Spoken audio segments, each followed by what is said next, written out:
Пентагон денес објави видео откако што рече руски авион кој истура гориво врз наблюдувачкото беспилотно летало на американските воздухопловни сили и го пресекува пропелерот на дронот во меѓународниот воздушен простор на Црното море.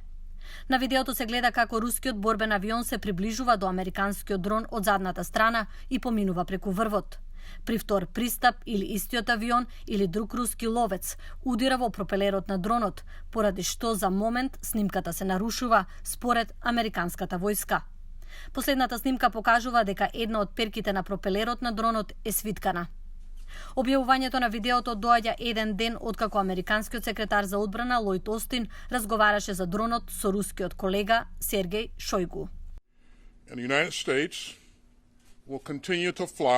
САД ќе продолжат да летаат и да оперираат секаде каде што дозволува меѓународното право, а на Русија е обврска да управува со своите воени авиони на безбеден и професионален начин, рече Остин по телефонскиот разговор со Шојгу.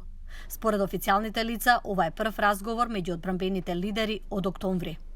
Американските сили го соборија дронот во меѓународните води откако рускиот авион го погоди дронот. We know that the intercept was intentional. Знаеме дека пресретнувањето било намерно. Знаеме дека агресивното однесување било намерно. Тоа е многу непрофесионално и многу небезбедно, изјави генералот Марк Мили. Тој рече дека се уште не е сигурен дали физичкиот контакт меѓу рускиот авион и дронот бил намерен.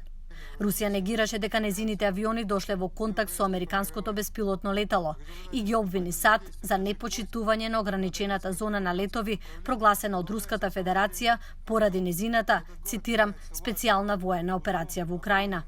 Русија рече дека ќе се обиде да дојде до дронот, но американските власти изјавија дека презеле чекори, далечински да го избришат чувствителниот софтвер на дронот, за да ја спречат Русија да собира тајни информации.